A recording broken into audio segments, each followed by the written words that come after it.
তখনই হয়তো সারা দেশে প্রত্যন্ত অঞ্চলে অনেক মানুষ ক্রিটিক্যাল কেয়ার ফেসিলিটি বা নিবিড় পরিচর্যা কেন্দ্র না থাকার জন্য বিনা চিকিৎসায় কাতরাচ্ছেন, মৃত্যুবরণ করছেন।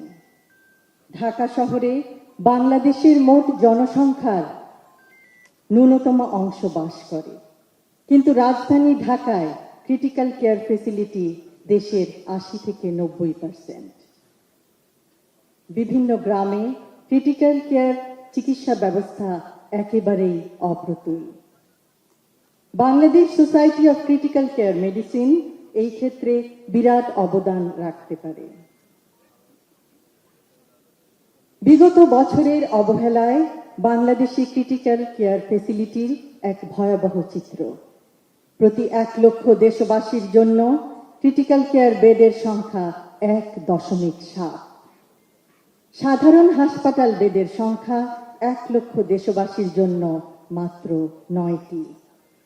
৬৪ জেলার মধ্যে ৩৮টি জেলায় স্থানীয় হাসপাতালে কোনো ক্রিটিক্যাল কেয়ার বা নিবিড় পরিচর্যা কেন্দ্র নেই।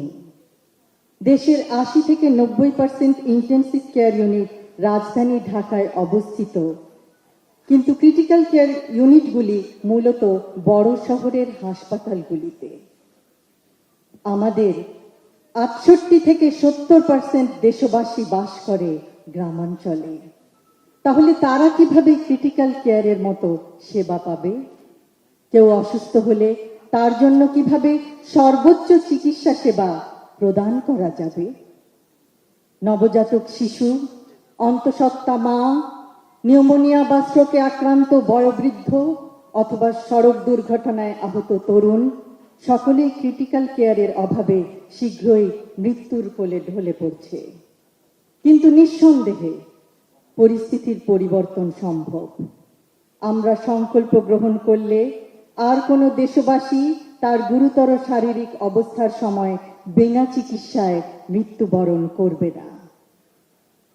সকলে একসাথে কাজ করার মাধ্যমে, সুষ্ঠু পরিকল্পনা বাস্তবায়নের মাধ্যমে ক্রিটিক্যাল কেয়ার ইউনিটের সংখ্যা বাড়ানো সম্ভব। ক্রিটিক্যাল কেয়ার ইউনিট কম থাকায় কিছু ক্ষেত্রে চিকিৎসকবৃন্দ নিরুপায় হয়ে পড়েন। উপরন্তু দেশে স্পেশালিস্ট ইন্টেন্সিভিস্টদের সংখ্যা কম। অ্যানেস্থেটিস্ট, কার্ডিওলজিস্ট, নিউরোলজিস্ট অনেক ক্ষেত্রে ক্রিটিক্যাল কেয়ারের দায়িত্বে থাকেন।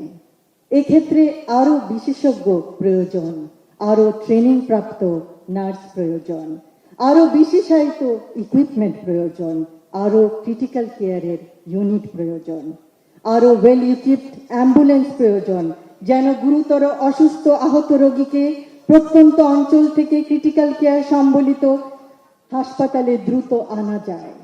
শুধুমাত্র তাহলেই আমরা আরো বেশি সংখ্যক রোগীকে ক্রিটিক্যাল কেয়ার ইউনিটে চিকিৎসা প্রদান করতে পারব। দেশ হিসেবে আমরা জনসংখ্যায় বিশাল, কিন্তু সামর্থ্য সীমিত। তবুও এই বাস্তবতায় সঠিক পথ বের করতে হবে গুরুতর আহত অথবা গুরুতর অসুস্থ রোগীদের চিকিৎসা প্রদান করার জন্য। দূরত্ব ও যানবাহন আরেকটি বিরাট অন্তরায়।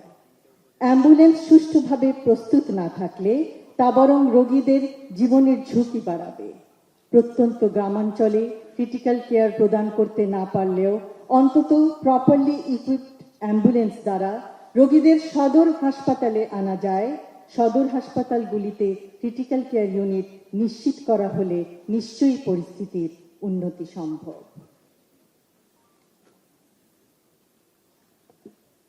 আশা করব আগামীতে ক্রিটিক্যাল কেয়ার চিকিৎসা সেবার অভাবে মৃত্যুর হার যেন আর বেড়ে না যায়। একটি মৃত্যু একটি পরিবারকে সর্বশান্ত করে দেয়। আজ Bangladesh society of critical care মেডিসিনের 2026-এর ন্যাশনাল কনফারেন্সে আমাকে আমন্ত্রণ জানানোর জন্য আমি এই সোসাইটির সকল সদস্যকে আন্তরিক ধন্যবাদ জানাচ্ছি।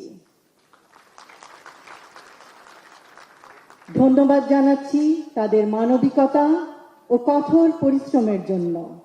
সুষ্ঠু ব্যবস্থা অনেক স্থানে না থাকলেও চিকিৎসক ভাই ও বোনেরা অক্লান্ত পরিশ্রমের দ্বারা অপরিসীম নিষ্ঠায় দেশের নিবিড় পরিচর্যা বা ক্রিটিক্যাল কেয়ার সেবা দিয়ে সুস্থ করে তুলছেন, পরিবারের আশার আলো হয়ে দাঁড়াচ্ছেন।